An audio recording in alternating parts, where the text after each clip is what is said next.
Carlos Mariani Rosa is a state representative in the Minnesota House of Representatives and executive director of Minnesota Educational Equity Partnership, Inc.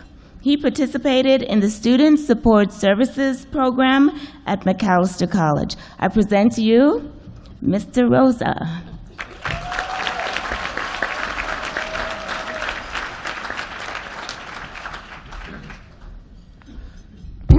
Gracias, Michelle. And Lacey, get down.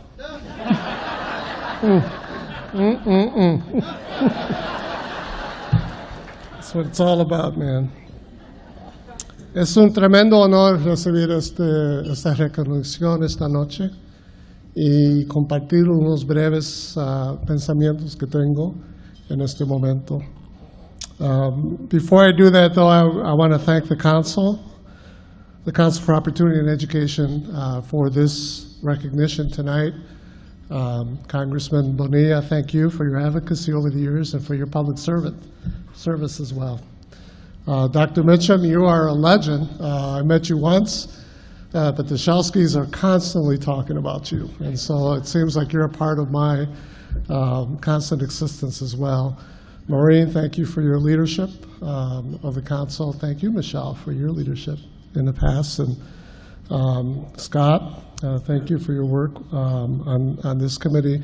And you're always going to forget folks, so I'm just going to say thank you to all. I also want to thank my dear friends Sharon and Bruce Shelsky, formerly with the University of Minnesota, for having nominated me.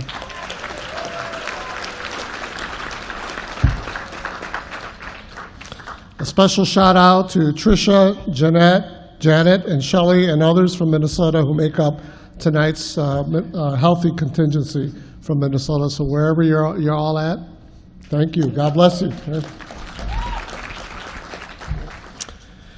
And a loving thanks to my wife, Maritza, who's here to share this honor with me. You know I can't do none of this without you. So thank you, dear. We were asked to keep our comments short, so being a politician, I'm just going to ignore it. No. No. Let me dive in right away by telling you a story. And I'll tell the story in 8, hopefully short parts. Scene 1, the Barrio, West Side, Chicago. An immigrant father and his 4-year-old boy, a Puerto Rican barbershop. The boy sits on a pile of phone books in the adult chair having his hair cut. He's too short, you see, can't get right up there. Laughter and conversation in Spanish. The brown-skinned men are sharing their thoughts on where to find work and a chance to apply their skills. It's hard, one says. Unless you speak English, no one will give you a chance. See, says another. But even when you do, Los Americanos still won't give you an opportunity. True, another voice, but we have to work. That's why we came here, to help our families. The boy looks up at the men surrounding him and, finding his voice, interrupts the elders. One day, that's all going to change. He can see that. Stunned, the men are silenced. Finally, one smiles and says, Sí, eso es verdad. Scene 2, the fires light up the night skies. Gunshots, breaking glass, sirens, screaming, people rushing by all night long. Our window shades are drawn, lights out. We stay quiet, peeking out once in a while to see the fires. Dr. King was martyred that day. My black and brown neighborhood is to pay the price. As our neighborhood burns in rage, it looks like the end of the world to an 11-year-old Puerto Rican boy and his brothers and sisters. Gotta lay low, stay inside, quiet, ride it out. Mornings later, the boy steps outside. Young white soldiers in green uniforms go up and down the street in jeeps with rifles and bayonets.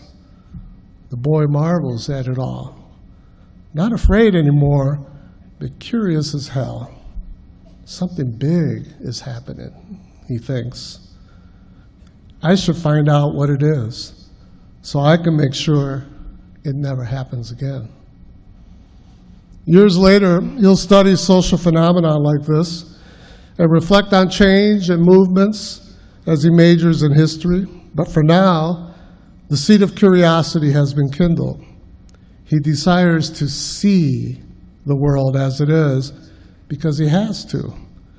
And he learns he can't afford to ignore it. Scene 3. A teenager now, the sound of running footsteps behind him on a dark night.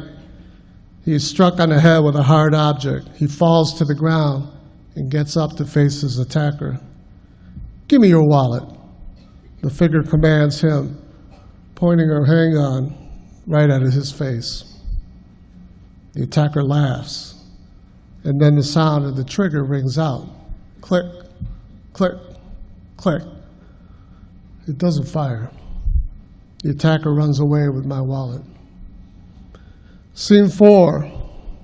A guard is killed at Minnesota's Stillwater Prison. As chair of the Minnesota House Public Safety Committee, I hold the first ever state legislative committee at a corrections facility. We sit with groups of residents doing life sentences. We sit with the guards, too. We vow to see these men as humans with hopes and a vision for a humane life.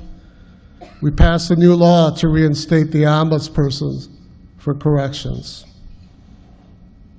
Our state had actually been the first state to pass such an entity, and we lost it 15 years ago, and it's back this year.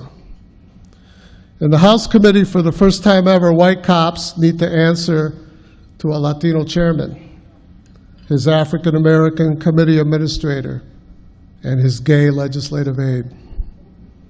Scene 5. It was late in my high school junior year. John, a young pastor in training from North Dakota, asked me if I have college plans. I respond with vague thoughts. Had I thought about going to a private college like he did? He asks. I laugh. John, you white guys are so clueless. Look at me. Look at this neighborhood. People like me don't go to schools like that. How would I even pay for it to begin with? Well, there's financial aid, he says. A mild curiosity stirred. What's that? John asked permission to write a letter to a school in Minnesota to ask about financial aid.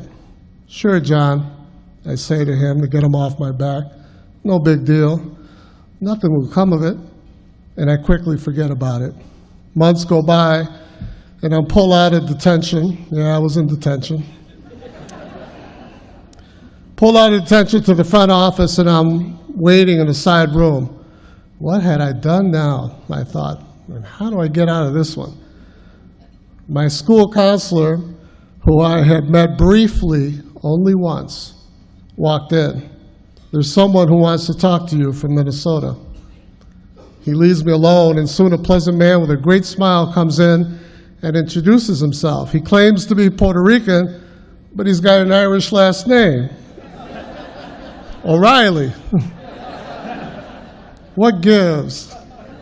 He speaks of a school up north. I have no idea what he's talking about or why he's even speaking to me.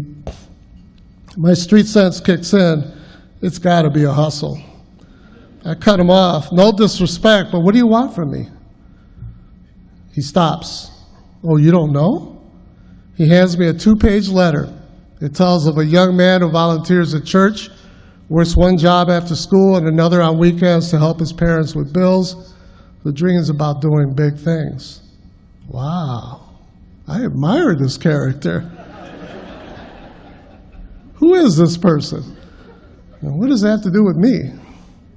Then I see the author's name at the end of the letter, John. That person is truthfully me. I am stunned. O'Reilly smiles and says, we're interested in you. He hands me an application, asks me to fill it out, and promises to come back in 2 weeks to collect it. I thank him. I'm walking on clouds as I head to class. And then the clouds disperse. Carlos, you fool. What are you doing? You're letting some guy with a nice smile set you up. This ain't never going to happen. Don't get hurt, man. I dropped the application in a garbage can. I feel my life closing in on me, as it always had. Scene 6. We have to try again with another bill. One of the undocumented youths pleads with the state representative. See, but we've been trying for 10 years, and I don't see the votes for it. The now older but once barber chair boy says, we can't give it up. We can't give up. It's our lives, our future, and we need you, the jóvenes say. Bueno. Then let's not just ask for the same thing. Let's up the ante. What's the biggest ask you want? Really? The young people ask. Yeah, really. A few months later, Minnesota becomes one of only 5 states that passes a DREAM Act ensuring access to higher education for students who are undocumented, but also provides them financial aid.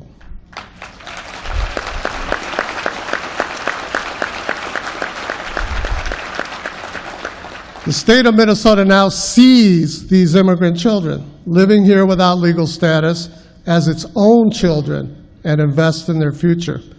It took a state rep who had been invisible once to make that happen.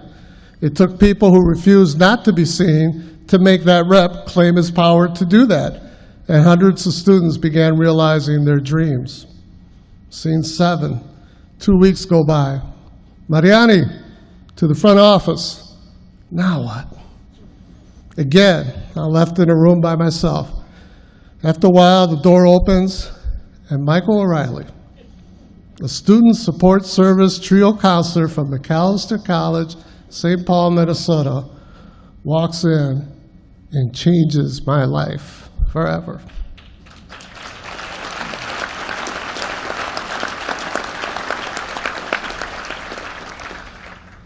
He came back.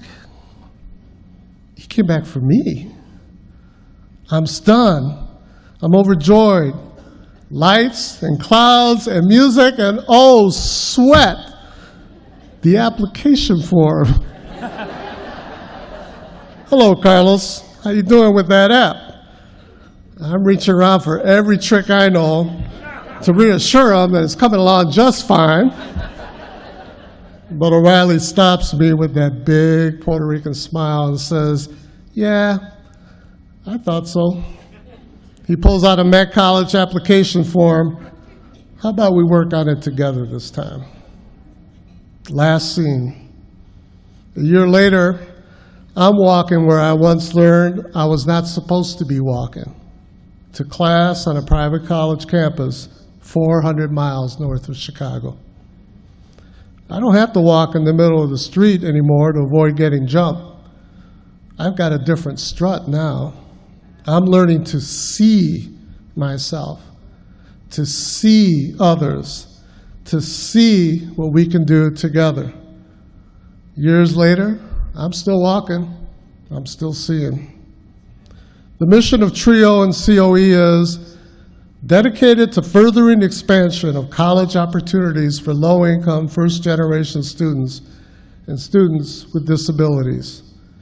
In other words, seeing the incredible value in each human being and teaching all of us to see that in ourselves, to see that in others, in order to take that sight and earn the academic credentials to change the world. The truth is, I was blessed by TRIO.